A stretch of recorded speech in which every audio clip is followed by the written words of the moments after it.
Hey, everybody, this is Guy. Welcome back to the Chit Chat podcast. I'm so thankful for all of you who are listening and engaging with the podcast. It really means a lot to us.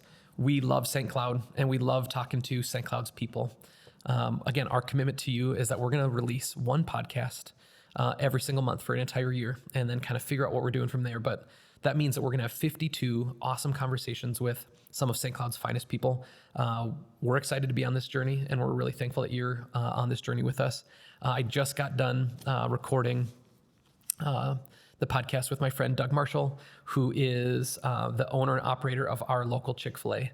And I mean, if you've ever had any kind of questions or about Chick-Fil-A, the company, or even how they kind of plug into different communities, this will be a great podcast for you just to learn about that.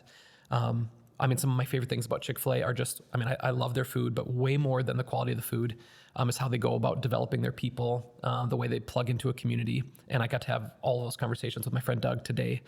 So I'm really, really excited for you to hear that now.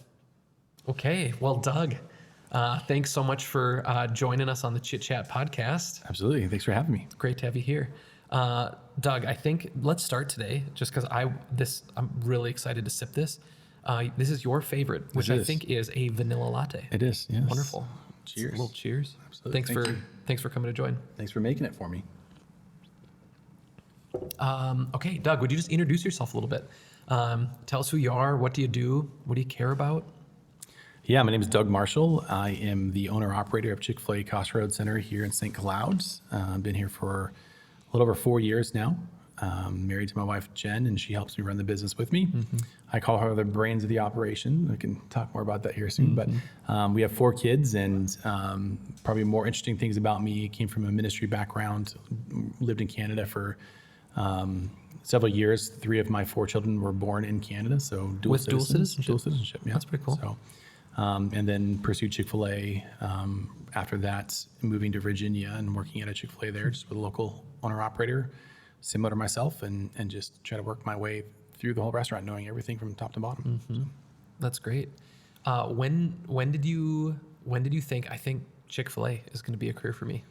Yeah, I mean, I love ministry and love the influence, but we were in Canada and made a pivot there. Mm-hmm. We're trying to figure out what our next move would be, and my father-in-law, Jen's dad, was he was pursuing Chick-fil-A as an owner-operator, but it's a very long process and it's a very open-ended process, and he was nearing retirement.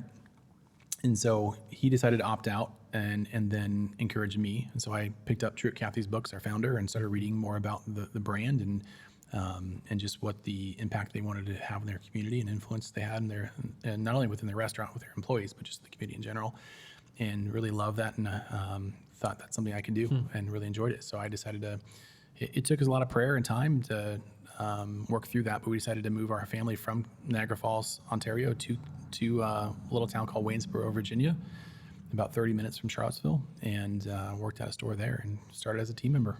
And how many years were you in the Virginia store? So from start to finish was 4.5 years. From the time I started there and applied with Chick-fil-A to become an owner-operator was 2 years. So that took another 2.5 years then to get selected. Yeah. Could you, I've heard little bits and pieces about what that process is like. Sure. Is there a little bit, could you share a little bit with us about what that process is like? And I think that process continues to get refined and changes and evolves over time. So it might not be up to date what they currently do, but my process was, they just look at a whole different franchising model than any typical franchise model that I've seen. Like, it's not about your net worth. It's not about, owning 15, 20 multiple franchises. It's about one local owner operator caring about their community and caring about their staff, caring about their food. And so that process for me was just interesting. Like you go through that process and it's, rumors when I started and when I applied, it was about 40,000 applicants a year just expressing interest in becoming an owner operator. Because the buy-in's relatively cheap. It's $10,000 and you're not Chick-fil-A is the capital partners in that. So they're looking for a business partner. And when I actually applied with Chick-fil-A, so when I started with the Chick-fil-A local owner operator, it was about 40,000 people. When I applied, I heard around 60,000 people were applying. And then each year.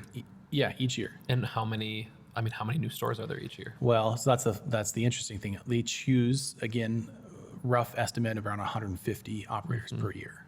So, the odds of getting one, they say, it's harder to get into Chick-fil-A than it is to get into Harvard and Yale.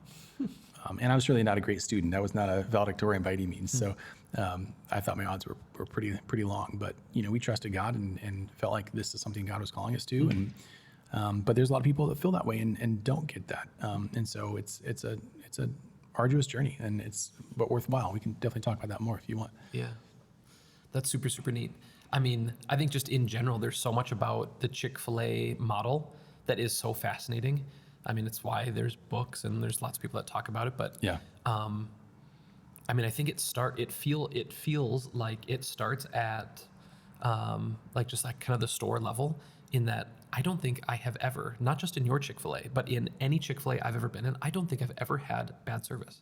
Like not even neutral service, where I think I've always left feeling like this is, at least for like what a fast food should be, this was like really phenomenal. Yeah. And so there is something really special about the culture, and whether that starts at the top or the bottom, I guess I don't know. Yeah. Maybe an argument could be made both ways, but Yeah.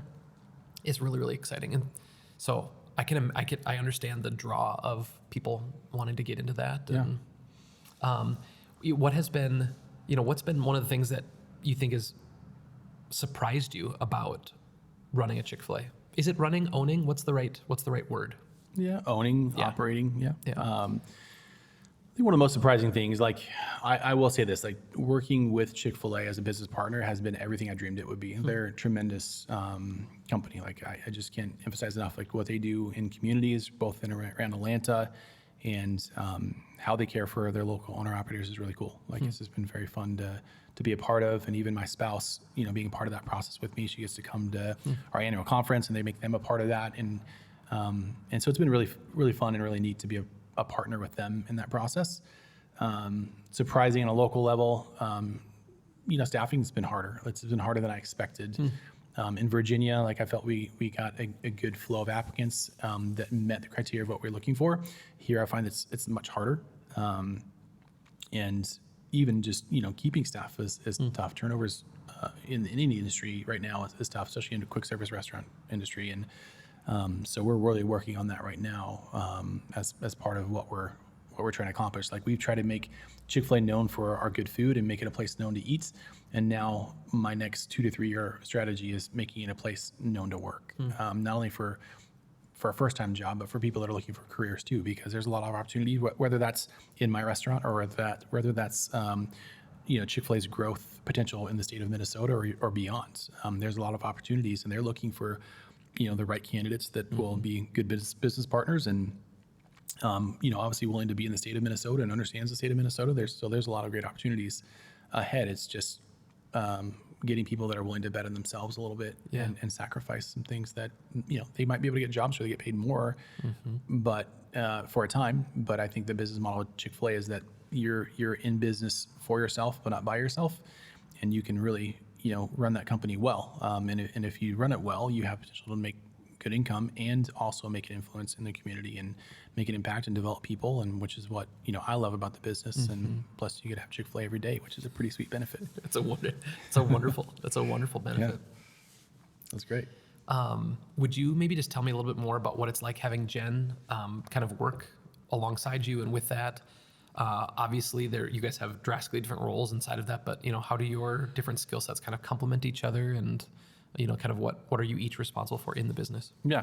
So we are actually kind of in the middle of revamping that right now even. So, Jen's background, brag on her a little bit. She hates when I do this, but I like bragging on her. I mean, she was valedictorian, full-ride scholarship in mathematics, MBA from Washington State University. And I was C student, B student. I was never a great student. I cared about people more than I cared about grades.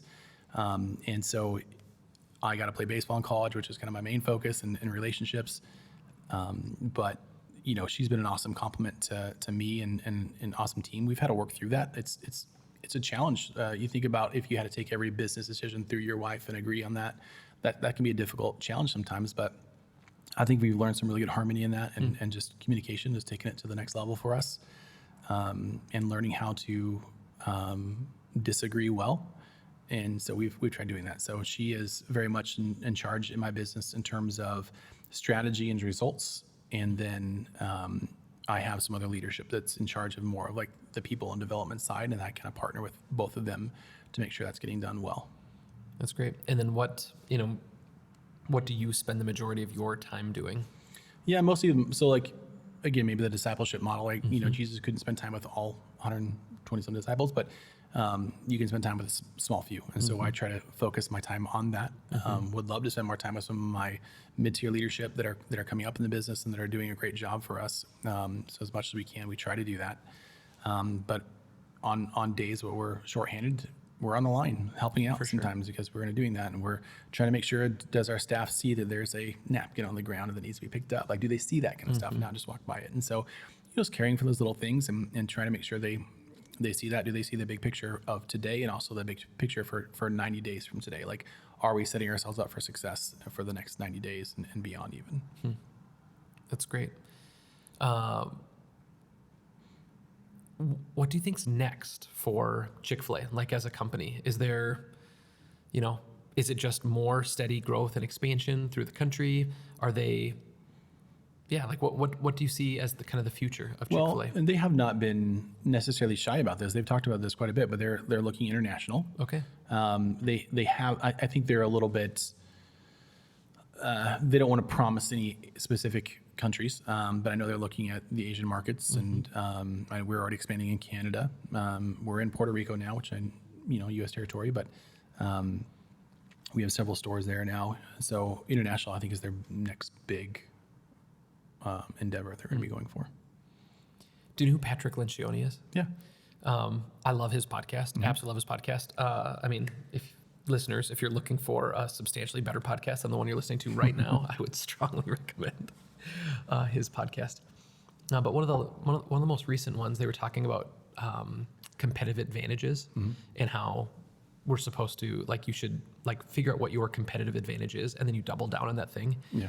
And it can look unfair, right? Like, oh, they have this kind of thing. And he actually talked about Chick-fil-A, which I thought was kind of interesting. Yeah, he works very closely with the executive team there. Yeah. Which is, I'm sure is such a blast, such a blast.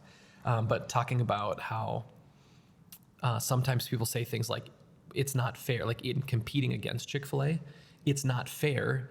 It's easier for them to keep employees because everybody gets at least one day off guaranteed no matter what, because you guys aren't open on Sundays, right? And he was talking about how people complain about running a business in competition with them because of this unbelievable benefit. Sure. And he's like, well, the flip side is also true. Chick-fil-A could look and say it's not fair that you have this really busy day where people are out and about eating to bring in revenue, and we don't get that. And I just thought that just that kind of that conversation or that idea of A, doubling down on what you're really, really good at, and B, not letting, what I'm trying to say. It's a unique thing. I'm trying to be, there's well, I'll say this, Truett Cathy, our founder, he's passed away, but he had this saying that if you focus on getting better, your guests will demand you get bigger. And so how do you take a national brand now known, Chick-fil-A is now known nationwide, predominantly known in the South, right, through the Bible Belt, but how do you focus that quality and care? And that's the challenge I think I face in Minnesota. I'm taking some staff down each year for some leadership training. They get to see corporate. I just got back from a trip about a week and a half ago with 2 leaders, and so awesome for them to see what Chick-fil-A really is, the brand. And every Monday at corporate they do a devotion. They have worship and a devotion, and all staff is invited. They don't do any work. They don't get to set any meetings during those times. They don't have to come, but they can choose to come. And then, so when they launched our meeting, it wasn't that same devotional time, but they did a devotion with a pretty high ranking leader in the business that's actually chosen a lot of operators. And they do worship sessions. So the guy that does IT is out there leading worship, and which is cool. And so it's just a really they really live out the values of what they profess. And so such a unique thing in a company, and especially a company now it's the biggest Chick-Fil-A and is known as Chick-fil-A, that they really live out the values and they do that in their business, and they really care about people. I mean, I've heard of them, that there was employees in need, and they've taken care of them in a multitude of different ways. So it's been really cool to see. It must be, I mean, pretty encouraging to work for or with an organization that does that on such a big level, and then try to figure out like, okay, that the tone that they set there in those things, like how do you figure out how to work that into your store at the local level? Yeah, great question. I think the challenge for me is, how much we balance giving versus investing in the business. And so we try to do a balance of both. And so as our sales continue to grow, it allows us to do more things, pay people more. I know price increases have been a thing nationwide for every business. And so for us too, we're able to give that back into our employees' salaries to obviously food costs into that. But, we're trying to focus on a little bit of a strategy of how are we giving back not only to our employees, but how are we growing the business in a way that can care for people? And there's lots of stories that come out of other Chick-fil-A's that we can use. And like there's one Chick-fil-A owner operator that gave away a car. Every Christmas he gives away a car to a team member. So it's a fun way for them to kind of be excited about it. It isn't necessarily a brand new car, but it's a car that they've never had and they've had opportunity to have maybe. And And that goes back to the heart of True Kathy. True Kathy gave away cars, and I was blessed. If you grow sales a certain amount, there's a award system called Symbol, and if you grow sales, I think it's 20% now, year over year, and you can do it multiple years, and you get multiple cars. And so if you grow sales, they'll give you cash for a car. I mean, there's some stipulations around it, but it's an amazing award, and they're awesome for doing it. And so I was blessed to be able to win a car one year, and that's really exciting. Yeah, so it's very fun that they do that, and they keep that tradition going ever since True Kathy started it many, many years ago, many decades ago. That's great. Yeah. It was kind of fun to hear you talk about just the different things that you and your wife do, and kind of the ways that you tackle that. My wife, I think in maybe some similar kinds of ways, it feels like maybe Jen and Cassie actually have some like kind of similarities and kind of things that they're kind of interested in. But Cassie has this really wonderful kind of behind the scenes kind of role in the businesses. And it was so, when her and I got married, I mean, the name of the wedding photography business was Magno Photography. And when we got married, her last name became Magno, and it was like kind of instantly getting this like team member in the business. And again, she didn't have to, but she was excited to like jump in. And I remember at the beginning, it was kind of challenging to actually get her folded into the business because I had never had to fold anybody into it before. It was just, it all lived up here. And again, I'm positive there was so much of it I wasn't doing well. Anything related to taxes and invoicing and billing and booking, any of that stuff, like I was not doing that thing well. And she's like, well, I really like that. Could I do that? And like trying to figure out how to like unpack it at the beginning and like give that to her. It took some time. But as soon as I kind of like learned that skill of being able to like offload things to her, I mean, the business started to do much, much better.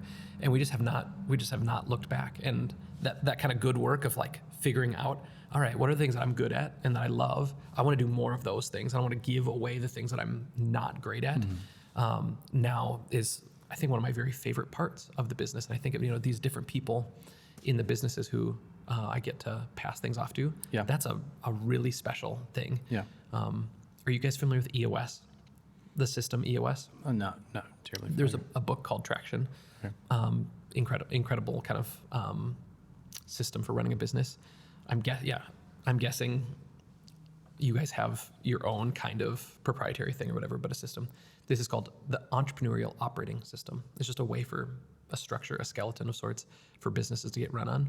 And inside of EOS, they talk about delegate and elevate. And so if you can pass off roles, you can pass off jobs to someone who wants to do them and is like much better at that, they actually do better because they're doing something that they love. They enjoy. Yeah. And then you get to do the thing that you love. Yeah.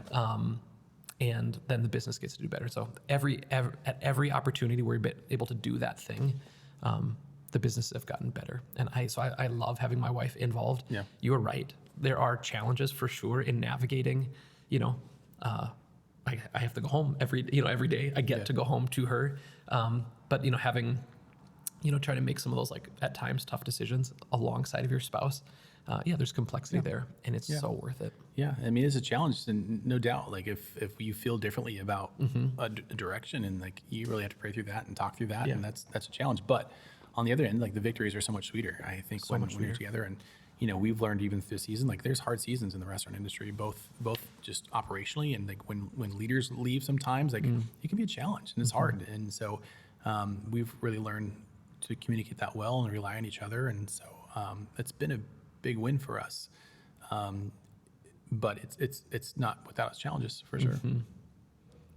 I've always kind of said, like, Switchboard, like, it exists because I had an idea of like Cassie would never start anything, but like I love starting things, and I am a little more risk averse, whatever. And so, like, Switchboard kind of like exists in its infancy because of me and my idea. Sure. And it still exists because of Cassie and Taylor and, some of these wonderful operationally minded people. And having those skill sets now in the business is so sweet. Yeah. Yeah. And that's been so true with Jen too in the business. She's been, I mean this in every best possible way. Like, I think if I'm the face of Chick-fil-A here in Crossroads Center, like, she's been the backbone. Yeah. She's been so much of carrying the weight of a lot of the business and operations, just, working with leaders and working with staff. And she handles not only back office stuff, but she handles the leadership stuff a lot too. Like, we try to do those together as much as we can. But she's been awesome at, really pushing people and helping them to grow. And as long as they're willing to lean into that, we've seen some really good growth with some of their leaders in doing that. So it's great. What was Jen's career before Chick-fil-A with you? Yeah, so she has her MBA, and she was a financial analyst prior to, and then she did prior to that she did some informatics. So she's worked a lot in nonprofit world, and has really enjoyed that, because she's, again, the kind of the positive impact on the community. It's not necessarily about profit loss. And then she did in Waynesboro, when we were there, when I was working at Chick-fil-A for those 4.5 years, she did telecommunications. So she worked in the financial world, and then she also did the legal side. Got to work with their head lawyer there on the telecommunications company, and got to learn a whole new side of the business. Probably she would say it's not her strength, but she is so good at attention to detail that she can make it work and work well, that you probably wouldn't even know the difference. The average eye wouldn't know the difference, but she was very good at what she did. That's cool. Yeah, that attention to detail thing can find a home in so many. You can make that play in so many different areas and opportunities, for sure. I think that's true in so many things. If I come across someone who's really good at sales, like, maybe they're, selling me a sandwich at a restaurant, or they're selling a car, or selling a shirt at a store. It's like, you just know how to talk to a person and, like, kind of engage with them on a human level. It's like, you could take this, like, literally anywhere. Yeah. It's kind of fun when you see those kind of transferable skills and show up in and lots she's of been able different to places. take, you talked to her about mathematics, and her thing is, it's not about the math necessarily, it's about learning a new way to think and a new way to process. And so I don't understand math at that level. I struggle with my 6th grader to, make sure they're getting their math done correctly. Not always, but she is, she's done math at an altitude that I will never, and she thinks of it through a different lens. And so that is a very valuable gift to bring to our business, in our marriage, in a lot of different ways, that we're like, she just sees it from a whole different standpoint. Like, she connects all the details, where I'm like, hey, big picture, this makes sense. But then she connects all the details for me, and I'm like, okay, maybe it doesn't make as good a sense as I thought. Yeah.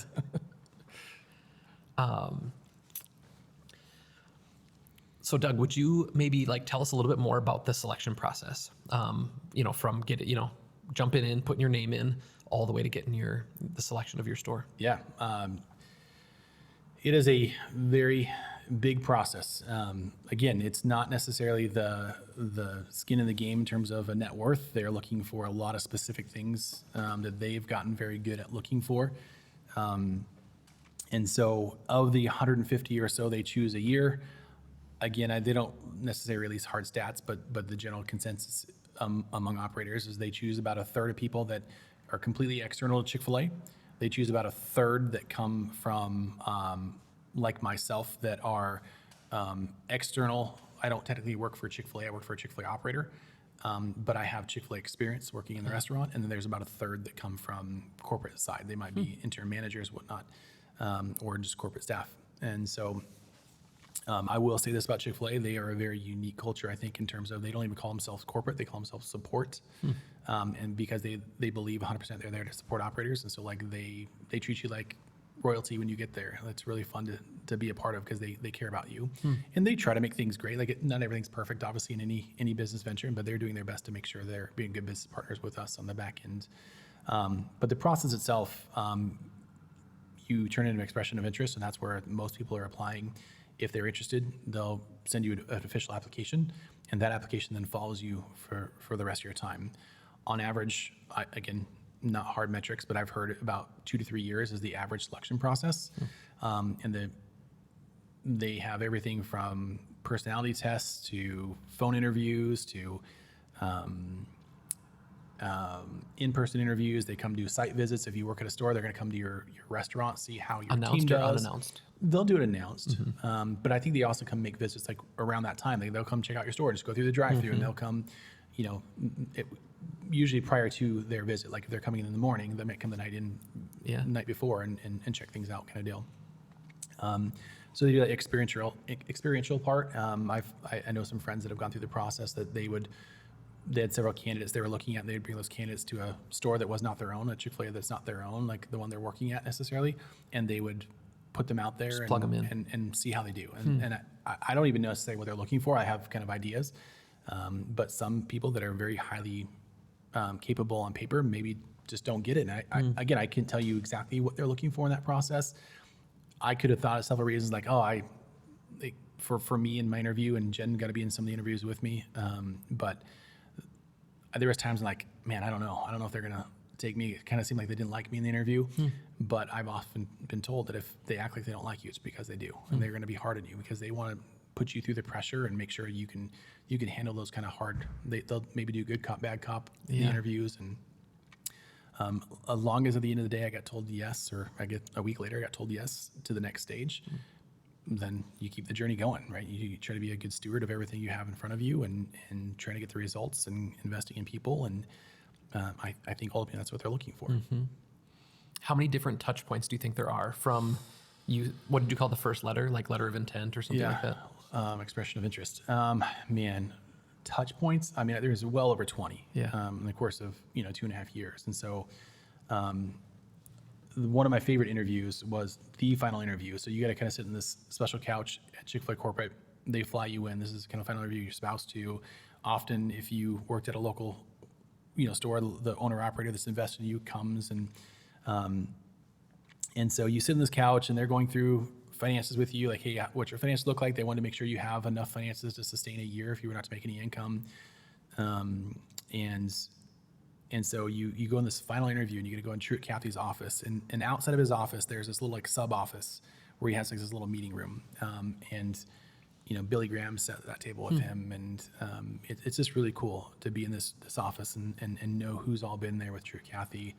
And so you're sitting there with the head of selection, and at that time, if I'm correct, she was a formal naval intelligence officer, and she was one of the brightest people I've ever met. Wow. She had a stack on me, she's like, I studied your paperwork for the last couple hours last night, and like, so, but I've heard when you're in that room, you're kind of, you're there, like that's the final stage, and they're either gonna give you a thumbs up or a thumbs down. And so as long as everything goes well in that interview, you get your first official operator badge, and you get to ring the bell, and there's a special wall they have at Chick-fil-A, and you ring the bell with your spouse, and it's fun. It's really cool. Was it emotional? Yeah, I mean, to be honest, very emotional.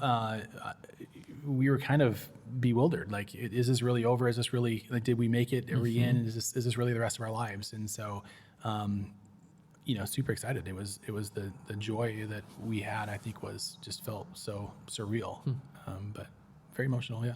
That's neat.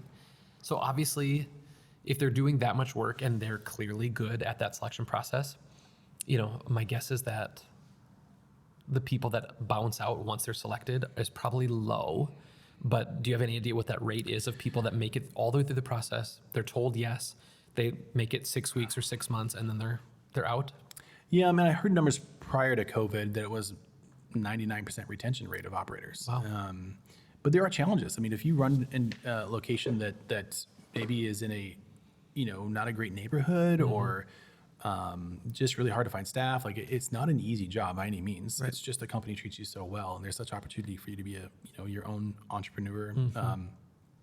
And so I think the retention rate is still very high. I think it's 96, 95 if I had to make a guess. So I know it's still very high, but there are now operators that are retiring, kind of that really kind of first, generation that we've been able to stand on the shoulders of because of what they've done for the brand. I mean, I've talked to operators where they answered an ad in a newspaper where Chick-Fil-A was looking for franchisees. Yeah. And they did it through that, and they did a handshake with Truett Cathy, and it was a 1-page contract, and it was crazy. Like Think of how different that is in comparison to now. And so like they, when you're trying to grow a brand and no one knows about you, it's really hard. Like you're starting and you're trying to kind of shake up the ground and find those leaders, and they just did a really good job doing that. And slowly by hiring the right staff and making the right moves and asking God for direction through that, they've really been able to grow the brand and do it well.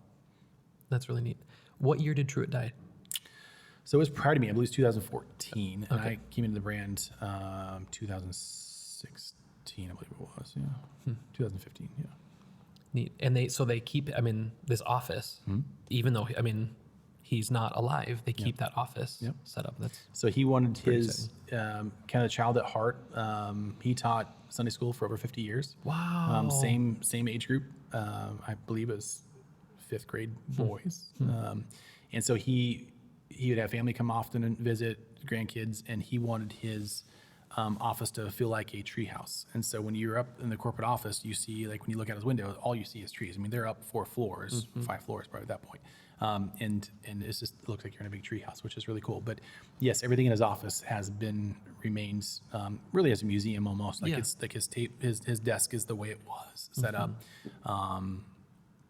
The Bible's still open to where it is. He has all of his notes he would keep from meetings and speaking notes. You can see his handwritten notes that he would go on speaking engagements, and he kept really good notes on people, like in terms of like, hey, I met a guy at this location, and he would go back to, hey, where did I meet him? Where was I speaking? And so he could go back and say, well, I heard guy has a need, and he would go often anonymously send a a gift or something where maybe the family's in need and help them do that. So that's really cool. I think the first time I maybe experienced that kind of thing with the note taking and some of the thoughtfulness, my childhood dentist, I would go and, I'm sitting in the chair, I would get my teeth cleaned or whatever. And then like, all right, now the doctor will come in a second. And so like I'm sitting there, and the dental hygienist hands him what I thought was my like tooth report or whatever. And he's just sitting there, and this is Dr. Contardo. I don't know if do you know Dr. Contardo? I've heard of him, in St. Joe. But he would always say like, guy, how's your grandma Joanne? How's Joanne doing? How's your grandma? And he would always these like really specific things. Yeah. And I always remember just thinking to myself like, man, because I was a kid. Yeah. He does such a good job. Yeah. Just remembering all this stuff. Yeah. Like I felt like it made me feel really, really special. Yeah. And then it was like in adulthood, I was probably maybe 20 or 22 or something. In thinking about that thing, oh yeah, he's sitting there holding this sheet of paper, and I'm positive, just like all the last times I was here, he just took a couple notes, which allowed him to be like a real human being with me, rather than asking me the same question over and over again. What are you studying in school now, guy? Like stuff like that. He just had those things like noted, and it always made me feel like he cared. Yeah. And that was just a neat thing. Yeah, that's important. Like you think with something like that with Dr. Contardo, maybe, I don't know how he did it exactly, if it was just memory or writing down notes, but if he has an assistant there, he could very easily tell his assistant, hey, I'm going to ask some personal questions. Can you make notes of those things in my notes so I can ask them in the future? And all that is a little bit of intentionality and care, and it goes a long ways. 20/20 hindsight, like that's what I felt. Even, I think there's this moment where like you could, like after having it feel so special, you could think, oh, well, it's not real because he doesn't actually remember it. And then it's like, oh no, I think it's actually cooler because like who has the mental capacity to remember hundreds of people's like degrees and majors and what their grandparents. But there's intentionality behind it. But that's the thing. But the intentionality is way cooler. Like I think taking the step to do that was like extra special and extra cool. Yeah, it's great. Yeah, sweet. Question: can you have more than one location, or is it a thing where you can only have one? Yeah, you can, but it's not spread out like maybe some other franchise models. Like typically, I don't know what the hard line is, but typically 5 to 10 minutes away from your current location. And then I think the number is about 12% of operators get an opportunity to own a second unit. And there's even some very small, like maybe a handful in the whole brand of, let's say, 1,900 operators that own a third location. Okay. They might be like 2 freestanding units and then maybe a mall unit or a drive-through only kind of situation. So you can. And I mean, so if it has to be within 5 or 10 minutes of your current store, so that means if you were to get a second one, it'd have to be in St. Cloud. Is there thought of a second one ever coming? It feels like your business is busy all the time. Is our community big enough for something like that? Yeah, I mean, eventually. So I think that as our brand continues to grow, again, I think we've become known as a good place to eat in town, and so our sales continue to grow. And I don't know what those hard numbers. Again, they don't really divulge those, but I think we start getting around 10 million. They start looking at, hey, this restaurant building is reaching capacity, and pretty soon this building will be out of capacity. So therefore, we should look at another location, and that they don't want to be business partners in bad faith to say, hey, I'm going to build another location 5 to 10 minutes away that takes away 20% of our sales and my income. So they will really look at that local owner operator first and to say, hey, can this team divide into 2 and run 2 locations successfully? And do we want to repeat the model they currently have at their own store? Because every local owner operator really can run their store differently. Like there's no guidebook they give you to like, here's how you have to run your leadership team, or how many staff you have to have, or what you want to call them, or what you want to pay them. That's really up to you. So like, there's no like training manual. There's something we have called pathways that is like, here's how to make a sandwich. So you want to keep recipes accurate and food safe and high quality, but there's nothing to say, here's how you develop this person from this position all the way up to this position. You really come up with that yourselves. You interact with other Chick-fil-A operators, and they one of the cool things that I've seen out of Chick-fil-A is that other local stores that do it well are often very open to sharing their resources. And so like our goal is to make the brand better, not just each other. So even back to your point, you talked about other quick service restaurants at one point in our prior discussion. Like I would even say to other GMs, if they're listening to this in the quick service model around here, I would love to meet with them. Like if it's something where we can share ideas and get better, I don't really look at them as competition as much as like, how do we all get better together? Yeah. There's plenty of people out there that are willing to eat. It's just a matter of can we do great? And I think it's a tough industry to be in. So like if they're struggling, like and they need someone to talk to, like I understand what they're going through, and so happy to talk to them. So if they hear this podcast, reach out. I would love to connect. That's really, really neat. How does that work in the metro? You know, like I feel like there's a Chick-fil-A everywhere in the metro. What's that? Do you know what that process is like? Because it feels like some of them could be in each other's networks of sorts, or. Yeah, I mean, I will say we have a very unique, and I mean that in the best sense possible, group of owner operators in the metro area that we really work really well together. Okay. We get together once a month. We have given each other permission to walk into each other's stores unannounced, and you can go to the back, you can talk to anybody you want to. I'm not saying you won't get weird looks from the staff because they don't necessarily always know who you are, but we've allowed that because we want to protect the brand and protect each other. So if something's wrong, we're allowed to say something to each other and just help out, not in a way like I'm going to scold anybody, but hey, we want to make sure we're getting the sandwich perfectly right every time, or if something looks not food safe, we would try to address that moment. Like I went to a Chick-fil-A. Every meeting we go to 2 different Chick-fil-A's. We try to rotate which ones and hit every one each year. And so I went to one, and they were just struggling. They didn't have no staff. They didn't have some of the resources they needed. So me and another operator, we were in our dress clothes, but we were cooking chicken, and we were serving chicken, and trying to do anything we could help for about 45 minutes to an hour. And it was fun. It was just fun to be able to help the staff that way, and they were very appreciative in that. And so we just really care for each other and look at each other. But as far as stealing each other's sales and whatnot, there's some markets I've heard that have that, but I've not had that situation, or not even heard it really. Chick-fil-A owner operators, if it's let's say it's a high school, it's closer to their location, and let's just say that high school is calling to do a catering, they would probably refer them first to the closest Chick-fil-A, and then say if they don't feel like they could do it, or maybe they share it. Maybe it's 1,000 sandwiches and each one does 500 sandwiches. Sure. They might share that together. So it's really cool they were together. Like there's not a lot of that fighting back and forth over sales. Neat. When you think about your kids, you said you had 4 kiddos. Do you see a future? Like, is there a way, like with a normal entrepreneur, and I'll say normal, like maybe. Yeah, define normal. Yeah, what does normal mean? Especially when it comes to an entrepreneur. Yeah. I mean, I guess just when I think about this stuff that we're kind of doing here, like I don't have a parent company that has expectations and things like that, like for good or for ill, right? Yeah. Like we have no oversight. It's like we either do it and it gets done, or we don't and nothing. What does that process look like inside of the Chick-fil-A model? If you want your children or one of your children to come and like play a role in your store, develop leadership, take over someday for you, is there a pathway for that kind of transfer inside of a family? Yeah, I mean, they can certainly come work in the store with us. Right. I mean, they're an employee, and my oldest is going to turn 14 this summer, so this will be her first venture into that. And I think at some point, my wife and I have talked about we would require our kids to work there for at least a short time, like maybe at least a year to get that experience. And if beyond that they want to go do something else, that's totally up to them, and we support them in that. There's no, like, we don't have any equity in Chick-fil-A, so if I were to pass away, there's no like rights for them to go to my family. Sure. Even as much as my wife is involved in the business, they would still go back to corporate. They would have an interim manager come in and run the business until they find a replacement, which could be as early as 3 months. It could be as long as 2 years.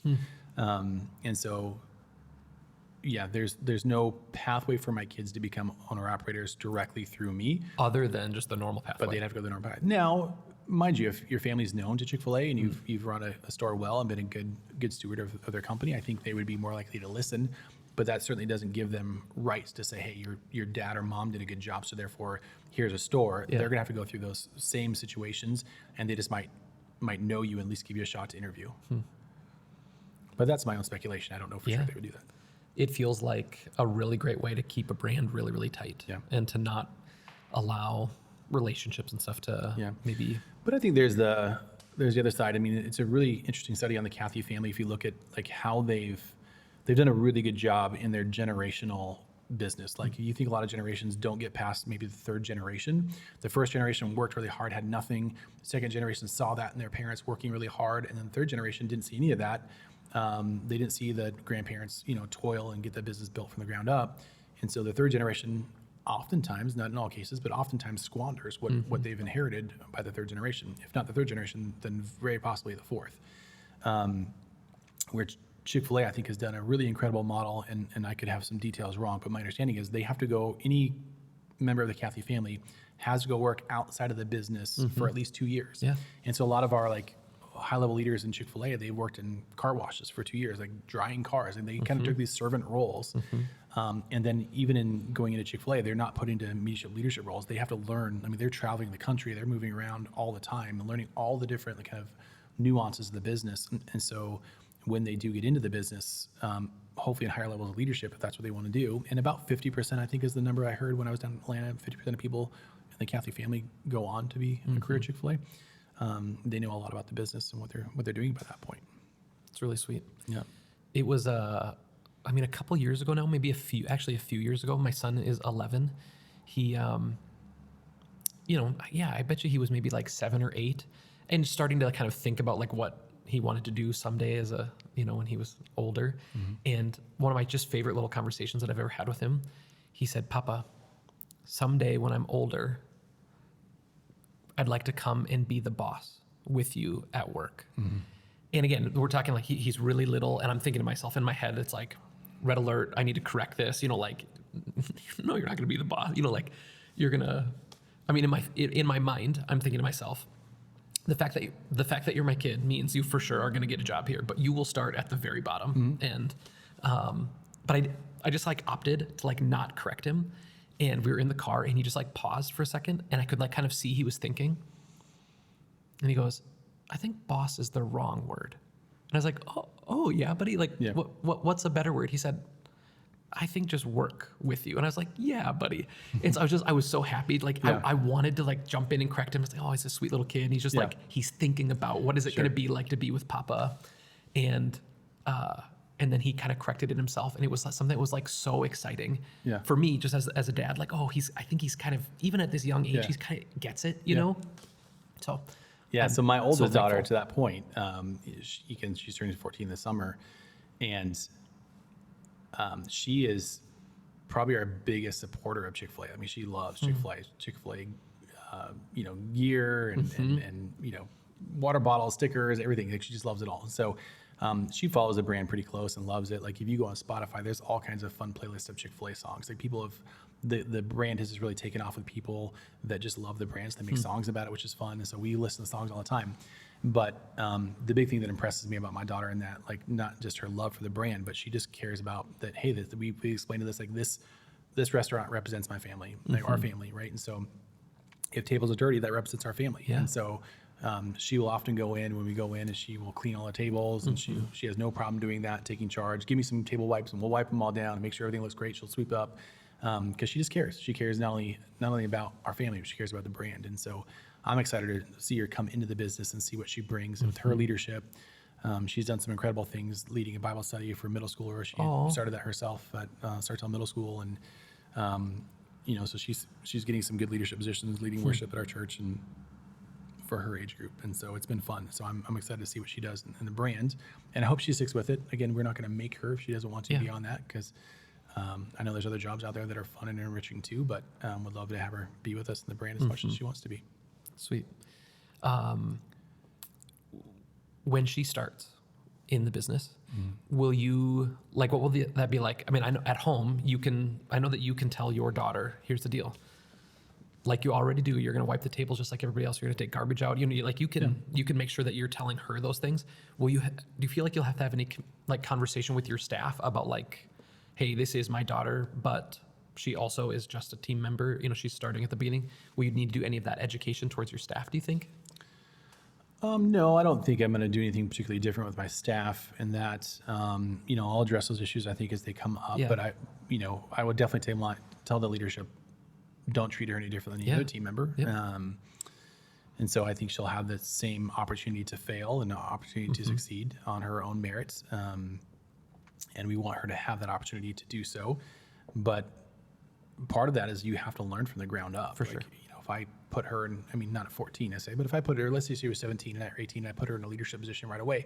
I'm not saying she couldn't figure it out, but at the same token, like, there is this part of building respect because you've been in the trenches and you've done it for a while and you put the hours in. And so we want her to feel that, understand that. And I think she'll do great in that. I think the challenge for us as working together, both Jen and I as husband and wife, is we got to be careful of conversations, because now she knows people's names and faces, and is like, I don't, because we're discussing things, like, we don't get a lot of time to process in the business, Jen and I, so we often talk at home. Yeah.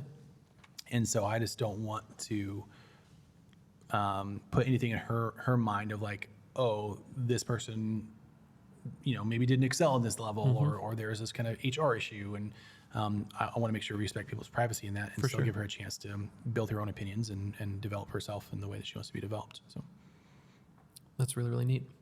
Well, Doug, I'm really thankful that you came. I've been a big fan. How about this? Do you remember your first Chick-fil-A sandwich? I do. Yeah? I was in Lakeland, Florida, where I was going to college, and my friends kept raving about this Chick-fil-A place. I could not afford to go. Sunday was the one day that we could go out because the cafeteria is closed on campus. And of course, Chick-fil-A isn't open on Sunday. So we'd have to make social trips on Saturday, which means I had to use my Sunday money on a Saturday, and I couldn't afford it. And so even back then, but man, I still remember it. And more than the chicken sandwich, I love the brand and just what they represented. And they told me more about it and the service model. And people were like excited to give me a sweet tea. I was like, what is going on here? So loved it. My in-laws have a condo in Florida. And so this was, maybe 10 or 15 years ago. So like well before it, came to the Midwest. And my wife, I just remember them, they always just raved. Oh my word. Yeah. There's this chicken place. It's called Chick-fil-A. It's just down south. And I remember going and having this like incredible chicken sandwich. Yeah. And I've been a fan ever since. And Awesome. it was super exciting to have Chick-fil-A come to our community. And then more than having a really great chicken spot, it's been really, really fun to know you and to watch you care about your community, care about your team. I mean, not just this conversation, but so many others that you and I've had about hearing you talk about your value that you place on those friends and colleagues at work is really, really exciting. And so I'm thankful to have this time with you to chat about all that. And it'll be fun to watch what happens in the next handful of years as you keep growing that. Yeah, I appreciate that. And I think part of the thing that I would leave any listeners with, and I love Chick-fil-A's corporate mission statement too. And it was born out of a time when they weren't sure if the business was going to make it. It was 1982, and sales were declining. And so they were trying to figure out, are we going to make this a go, or are we going to, fold up our camp and take it home? And they came up with this corporate mission statement to glorify God by being faithful stewards of all that's been entrusted to us, and to make it a positive influence on all we come in contact with. And so, man, what a life to live if you can glorify God, be a faithful steward, and make a positive impact. So what a cool testimony to have. Yeah, absolutely.